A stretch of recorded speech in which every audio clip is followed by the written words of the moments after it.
Let's say China. China. China. China. China. China. China. China. There are next door neighbors, and you can actually see Russia from land here in Alaska. You go over to China. China. I did not have sexual relations with that woman.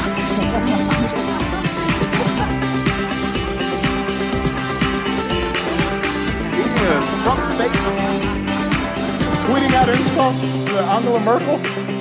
What's he doing? Ladies and gentlemen, please welcome your host. Yes. Hello, and welcome. I am James Andrews, and you are listening to So This Happened, the only news you need if you live with your head under a rock and have absolutely no access to any other news outlet. It's Wednesday, the 1st of November 2017, and it's another day and another accusation of sexual misconduct on behalf of actor Kevin Spacey. A gentleman came forward who does not wish to be identified and made this statement. Went to sleep. He was sobbing from his bed, which I knew enough to know that was likely meant to get me to respond in some way, which I didn't. I just sort of tried to make it through the evening. In the morning,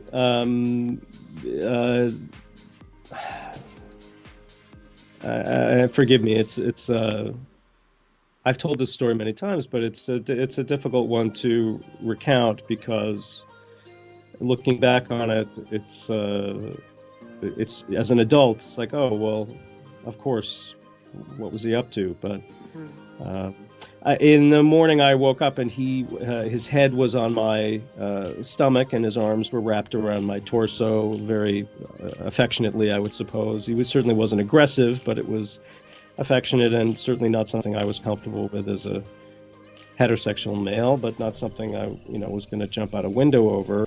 Now, this anonymous fellow was not the only person to come forward today. The US filmmaker Tony Montana told Radar Online that he suffered from PTSD for 6 months after Spacey allegedly grabbed his crotch in a Los Angeles bar in 2003.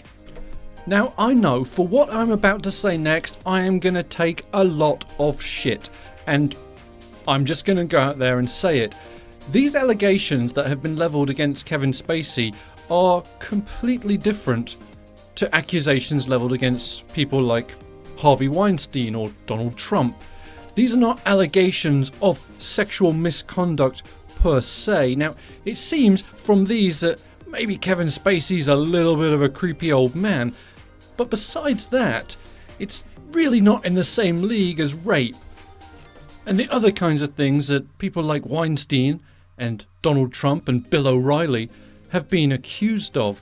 And the chap here, the filmmaker Tony Montana, who said he suffered from PTSD for 6 months after Kevin Spacey grabbed his crotch, I find, I'm going to take shit for this, but I find that absolutely ridiculous. I'm sorry, that completely undermines what PTSD actually is. And from people who truly suffer from that, from a massively traumatic experience, saying, yeah, this bloke grabbed my crotch in a bar and it gave me PTSD for 6 months. It didn't. I'm sorry, it didn't. Look, I've been to gay bars before. I've had blokes grab my crotch. I haven't suffered PTSD for 5 minutes, let alone 6 months. It's just, and I understand that I am probably being a little bit biased because this is men making the accusations and not women making the accusations, and maybe some social conditioning has it in my head that it's not quite as bad if it's a bloke getting sexually assaulted as it is a woman. But from what I'm reading here now, if something comes out about Kevin Spacey in the next few days where he actually did rape somebody, then I take it all back, he's a fuckhead.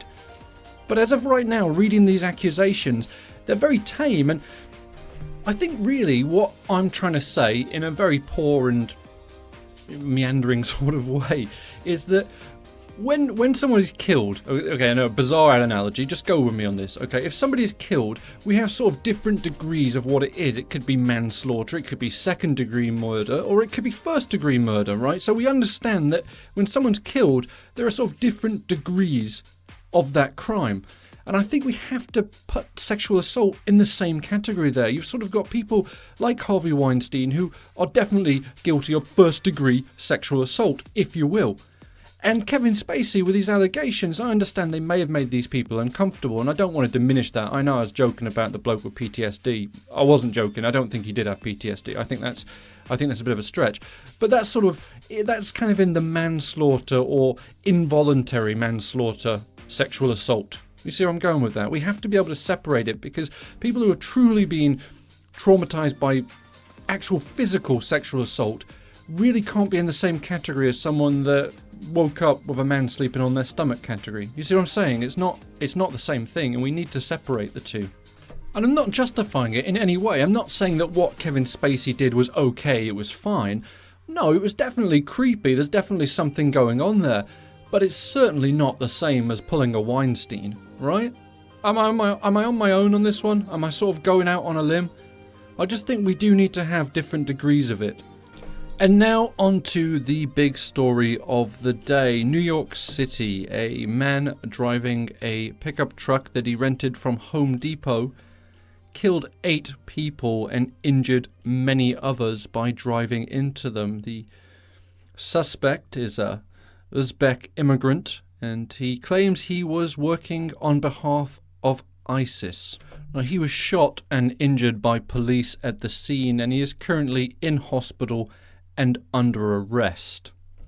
And I don't really want to go into the attack itself, because we all know it's absolutely horrifying and terrible, and you can go to any news network right now and it's all they are talking about. What I want to look at is the reaction from the White House over this. And if I'm being completely honest, it shows absolute hypocrisy from Donald Trump and the administration. The first thing he did when he heard about this terror attack was politicize it. And I'm a firm believer in when something tragic like this happens, you do not politicize it. You wait for a second, you send condolences, you send thoughts, you send prayers if that's what you do, but you don't jump right in with your agenda.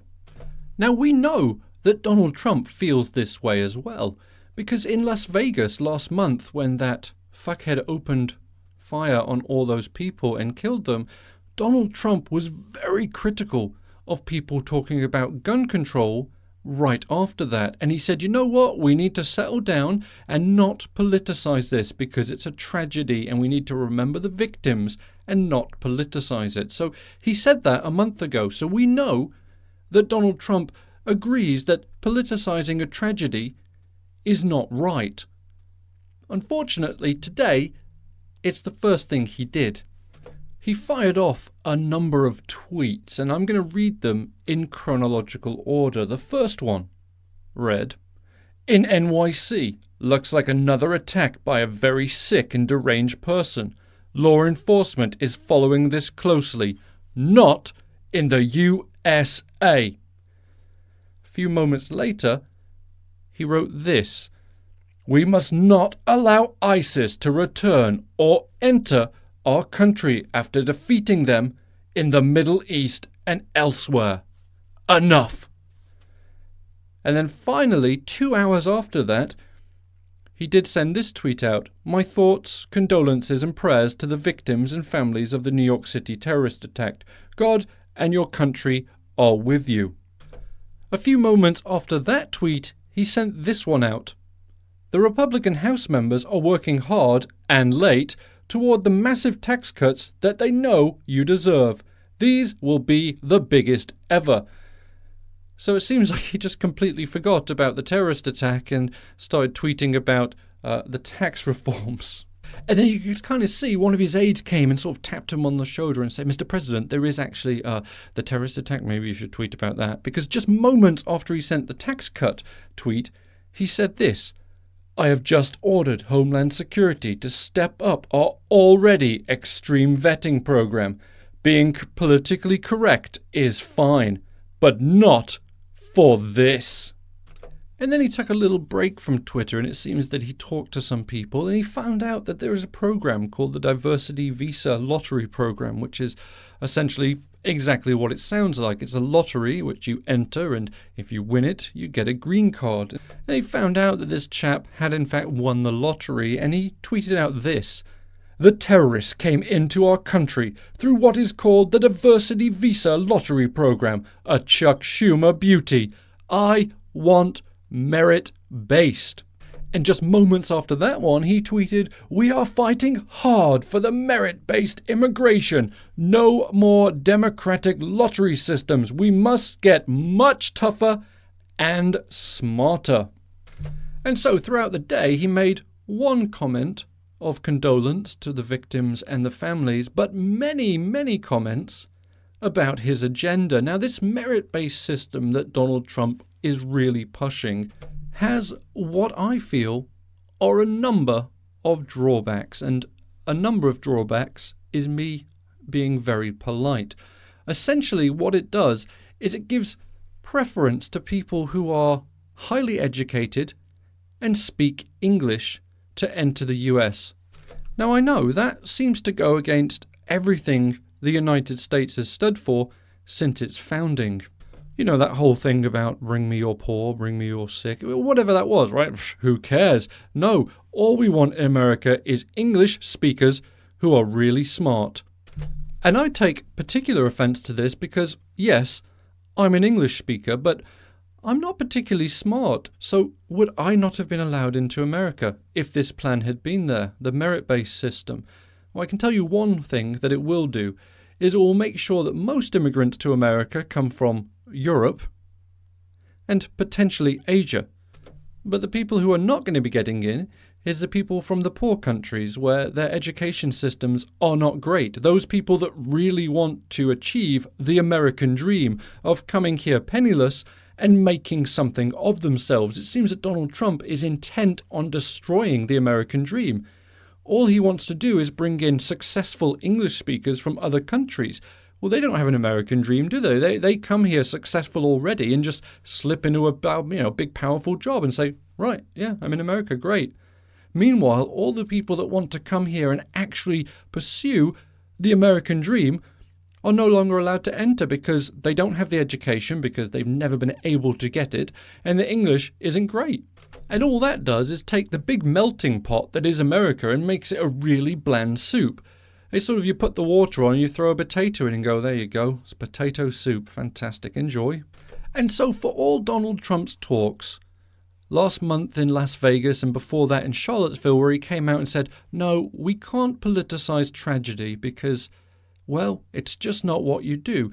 The fact is, when it's something that he wants to talk about, he will politicize the hell out of it. He's not even hiding it, is he? It's sort of, after Las Vegas, he goes, 58 people were killed by a gun. Well, let's not talk about guns because that's probably not the problem. It was probably something else. Maybe he was on drugs, opioid drugs. That's what he was. So let's not politicize it. An immigrant. Terrorist attack, fucking hell, we gotta kick everyone out of this country. We gotta make it so that only white men who speak English can come into America. What about women, Donald? Yes, women too. Do they have to speak English? Doesn't matter. I'm not interested what comes out of their mouth, just what I can put. Okay, Donald. Thank you very much, mate. Thank you very much. Don't pull a Weinstein, mate. Do not pull a Weinstein. You already have, but don't pull another Weinstein. Anyway, with that, we are out of time. Thanks very much for joining me on this bizarre conversation. And we'll do it all over again tomorrow. And don't forget to subscribe and like the podcast. And if you could leave me a little review on iTunes, I would be eternally grateful. I wouldn't be eternally grateful, but I'd be quite grateful. Relatively, I'd be, for a day, I'd be like, thank you. Grateful today. Anyway, listen, take care, be excellent. We'll do it again tomorrow. Good night.